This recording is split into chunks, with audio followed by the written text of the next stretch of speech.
नमस्कार दोस्तों, एक बार फिर एक नई कहानी के साथ।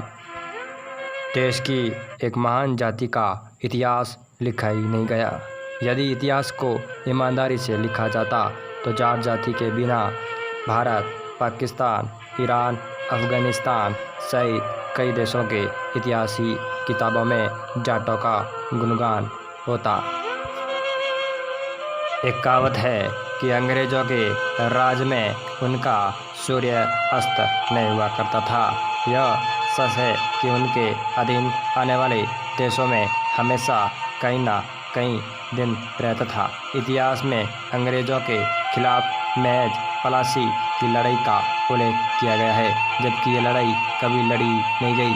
इस लड़ाई के बीच में ही लेन देन शुरू हो गया था। आज़ादी के लिए सन 1857 गदर इतिहास को तो पूरा ही मंगल पांडे, नाना साहेब, टीपू सुल्तान, तात्या टोपे तथा रानी लक्ष्मी के नाम पर घुमाकर छोड़ा गया है। इसी से पहले 1805 में भरतपुर के महाराजा रणजीत सिंह पुत्र महाराजा सूरजमल की 4 महीने तक अंग्रेज़ों के साथ जो लड़ाई चली वो अपने आप में जाटों की बहादुरी की मिसाल और भारतीय इतिहास का गौरवपूर्ण अध्याय रहा।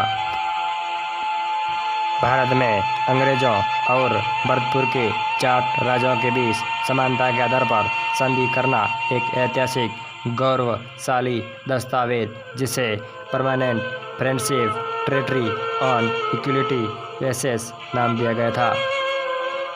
यही एकमात्र संधि है जो अंग्रेज़ों ने भारत में किसी राजा से की थी।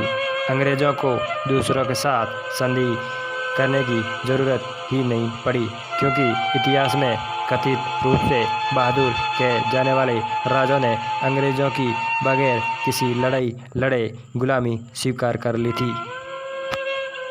इतिहास गवाह है कि भारत के किसी भी अन्य राजाओं ने अंग्रेज़ों के खिलाफ प्लासी युद्ध और मराठों के संघर्ष को छोड़कर अपनी तलवार नहीं निकाली। बहादुर की डींग हाँकने वालों ने नीची गर्दन करके अंग्रेज़ों की गुलामी स्वीकार की थी। पंजाब में जब तक पंजाब केसरी महाराजा रणजीत सिंह जीवित थे ने अंग्रेज़ों ने कभी पंजाब की तरफ आँख उठाकर देखने की हिम्मत नहीं की। सन 1845 में उन्होंने पंजाब में प्रवेश किया, वो भी लड़ाई लड़कर ही। अंग्रेज़ों ने इन लड़ाइयों के अंत में विजयी रहे, लेकिन कुछ हिंदुओं की महान गद्दारी की वजह से भरतपुर की महान लड़ाई को लेकर एक दोहा प्रचलित हुआ था। हुई मसल मशहूर विश्व में 8 फिरंगी 9 गोरे, लड़े किले की दीवारों पर खड़े जाट के 2 सोरे। इस लड़ाई का विवरण बहुत पुस्तकों में लिखा मिलता है।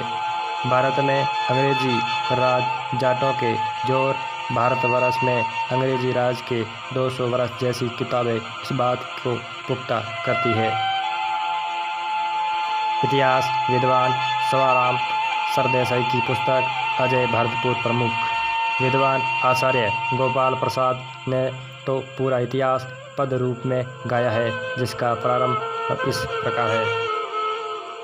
अडकुटिल कुलिस सा प्रबल प्रखर, अंग्रेजों की साथी में गढ़, सरगढ़ से बड़सठ चूदड़िय अजय भरतपुर लोहागढ़, ये दुर्ग भरतपुर अजय खड़ा भारत, माँ का अभिमान लिए बलिवेदी पर बलिदान लिए, कुछ शूरों की सस्सीशान लिए।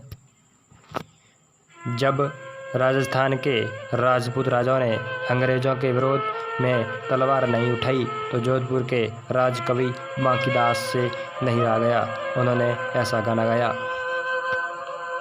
पूरा जोधड़ उदयपुर जयपुर पौं थारा खूटा प्रयाण, कायरता से गई आवसी नहीं बाके हासिल किया बखान। भंजिया भलो भरतपुर वालो गाजे, गरज धरज दब भोम, पहला सिर साबरो पड़ियो, भड़े उगे नई दीनी भोम। अर्थ है कि जोधपुर उदयपुर जयपुर के मालिकों, तुम्हारा तो वंश ही खत्म हो गया है। कायरता से गई भूमि कभी वापस नहीं आएगी। बांकीदास ने यह ससई वर्णन की है। भरतपुर वाला जार तो खूब लड़ा, तोपे गरजी, जिनकी धूप आकाश और पृथ्वी पर छाई रही। अंग्रेजों का सिर काट डाला, लेकिन खड़े खड़े अपनी भूमि नहीं दी। आगे का विवरण कल। चैनल को सब्सक्राइबर करें, बेल घंटी पर बटन दबाएं।